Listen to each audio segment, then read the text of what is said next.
जला दो, गोया टुकड़े कर दो, मार दो। अगर मैं एग्जैक्ट पढ़ूं, उन्होंने कहा जला डालो इसको और हिमायत करो अपने खुदाओं की अगर तुम्हें कुछ करना है।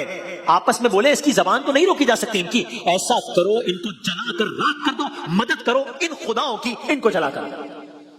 सो अब दरबार नमरूद में वो जो एक डिप्रेशन का माहौल था, अजब नहीं वो एग्रेशन के माहौल में तब्दील हो गया। अब दोबारा सारे दरबारी, सारे खुशामदी, सब बाबा से बुलंद, सबकी बज़ाहिर जान में जान आई हो कि हाँ ये ठीक है, यही होना चाहिए, इस मामले से इसी तरीके से हम निजात पा सकेंगे। सो अब मंजर बदल गया है, अब कौम को नया लाहे अमल मिल गया है, अपने खुदाओं को बचाना है तो इब्राहिम अलैहिस्सलाम को जलाना है। अब आग तैयार हो रही है, एक तरफ पूरा दरबार है, एक तरफ बादशाह है, एक तरफ दरबारी है, गोया एक तरफ अवाम है, गोया एक तरफ पूरा शहर है या पूरा मुल्क है, एक तरफ अकेले अल्लाह का नबी इब्राहिम अलैहिस्सलाम है। आग को तैयार किया जा रहा है, आग तैयार हो रही है, और ये कोई छोटी मोटी आग नहीं तैयार हो रही है। आप सोचें, ये हुकूमती सतह पर, रियासती सतह पर, स्टेट लेवल पर एक काम हो रहा है, आग लाओ।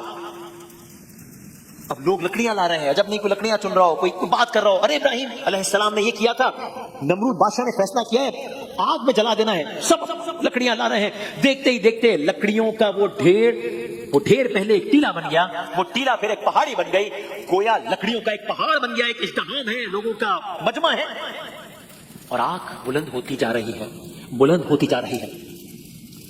आग को बुलंद होता देखकर लोगों के अज़ाइम भी बुलंद होते जा रहे हैं कि आज इस मामले से हमेशा हमेशा के लिए हमें निजात मिल जाएगी। कहते हैं ये आग बुलंद होते होते इतनी बुलंद हो गई थी कि आसमान पर अगर कोई परिंदा भी इसके करीब से गुजरता था तो हरारत बर्दाश्त न कर पाता और उसमें चढ़ करके जाता।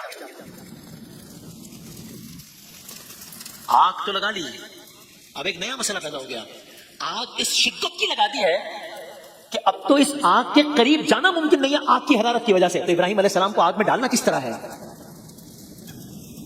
फिर सर जोड़कर बैठे, फिर एक नई स्ट्रेटेजी बनी, तय किया गया मिंजनीख जैसी एक मशीन बनाई जाए, या अगर मैं आसान अल्फाज में कहूं गुलैल जैसी एक मशीन बनाई जाए जिसमें इब्राहिम अलैहिस्सलाम को बिठाकर फिर इब्राहिम अलैहिस्सलाम को मीलों दूर उस भड़कती हुई आग में डाला जाए। आग में इस तरह पुश करना पॉसिबल ही नहीं था, दूर से एक काम करना पड़ेगा।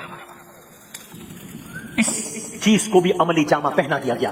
इब्राहिम अलैहिस्सलाम को मिंजनीक जैसी मशीन के जरिए मीलों दूर आग के अलाव में डाला जा रहा है। इधर ये अमल हो रहा है, उधर अर्श पर कोहराम बरपा है। मालिक इस जमीन पर तेरा एक ही तो चाहने वाला है, कुछ लम्हों में जब ये जल जाएगा तेरे हुक्म का प्रचार करने वाला इस जमीन पर कौन होगा? लेकिन फितरत क्या वो शान, लेकिन फितरत को कुछ और मंजूर था। बस बेखतर कूद पड़ा आतिशे नमरूद में इश्क। आग अपनी पीक को पहुंच गई है, आग की हरारत अब एक अगले लम्हे को पहुंच गई है और सारे लोग आग से दूर हो गए। हर कोई डर रहा है इस आग के करीब खड़े रहना मुमकिन नहीं है, वरना आग में जाए बगैर इसकी हरारत से न मर जाए। बस बेखतर कूद पड़ा आतिशे नमरूद में इश्क। ये बदबख्त तो ये सोच रहे थे कि मौत को इतना करीब से देखकर अब इब्राहिम अलैहिस्सलाम अपने मौत के बदल लेंगे, नहीं जानते थे कि ये शोले बज़ाहिर बड़े बुलंद थे, लेकिन ये शोले उन शोलों के आगे क्या थे जो दिले इब्राहिम अलैहिस्सलाम में मोहब्बत खुदा के शोले थे। बस इब्राहिम अलैहिस्सलाम आग की तरफ जाते जाते हैं, मुखालिफिन देखते जाते जाते हैं, नमरूद देखता जाता है, सोचता जाता है कुछ देर होगा, शोले होंगे, रक्स होगा, महफिल होगी, जश्न होगा। अरे इब्राहिम अलैहिस्सलाम का तो जसद खाकी भी नहीं मिलेगा। वो सब ये मंजर देखने का यकीन किए हुए हैं, अब फतह यकीनी है, अब मामले का इख्तिताम है, ये मंजर जारी है, जश्न की तैयारी है। पर चश्मे फलक को कुछ और मंजूर है, चश्मे फलक कुछ और नजारा दिखाने जा रही है, ऐसा नजारा जिसे देखकर सब हैरान हो जाएंगे, ऐसा नजारा जिसे देखकर ये सारे चेहरे जो आज खुश हैं ये सब परेशान हो जाएंगे। ऐसा ही हुआ। क्या हुआ? आवाज कुदरत आई। कुरान करीम की आयत पेश कर रहा हूं, सूरह अंबिया में फरमाया, आयत नंबर 69, ये मंजर है, सब खुश हैं, ऐसे में आवाज कुदरत आई, कुलना या नारू कूनी बर्दन वस्सलामन अला इब्राहिम, ऐ आग इब्राहिम के लिए सलामती बन जा। आवाज़ कुदरत, ऐ आग इब्राहिम के लिए सलामती बन जा।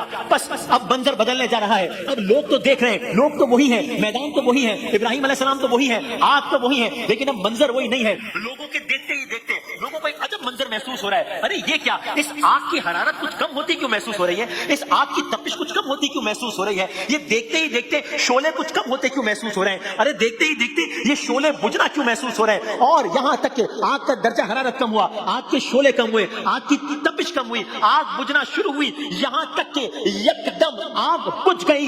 جن لکڑیوں سے آگ لگائی گئی تھی گویا وہی لکڑیاں جو کچھ دیر پہلے آگ کے شعلے اگل رہے تھے, اب اس الاؤ میں پھول نکل رہے ہیں, اب اس الاؤ سے پودے نکلنا شروع ہو گئے ہیں, اب منظر بدل گیا ہے. دیکھتے ہی دیکھتے وہ آگ پھول اور پودوں کا گویا ایک عظیم الشان باغ بن گئی ہے. گویا سلامتی کی ہوائیں ہیں, گویا ٹھنڈی ہوائیں ہیں جس میں اللہ کے نبی ابراہیم علیہ السلام موجود ہیں. نمرود حیران ہے, درباری پریشان ہے. وہ ہو گیا ہے جس کا کسی نے کچھ نہیں سوچا.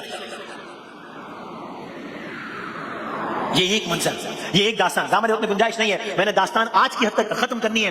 قرآن کریم کی اگلی آیت ہے, وہ چاہتے تھے کہ ابراہیم کے ساتھ برائی کریں مگر ہم نے ان کو بری طرح ناکام بنا دیا. قرآن کریم کی اگلی آیت ہے, آپ کو موقع ملے تو پڑھیے گا, سورہ انبیاء کی آیات کا تسلسل ہے. اب آیت نمبر 71 میں فرمایا, اور ہم نے انہیں ابراہیم علیہ السلام اور لوط علیہ السلام کو بچا کر اس سرزمین کی طرف لے گئے جس میں ہم نے دنیا والوں کے لیے برکتیں رکھی ہیں.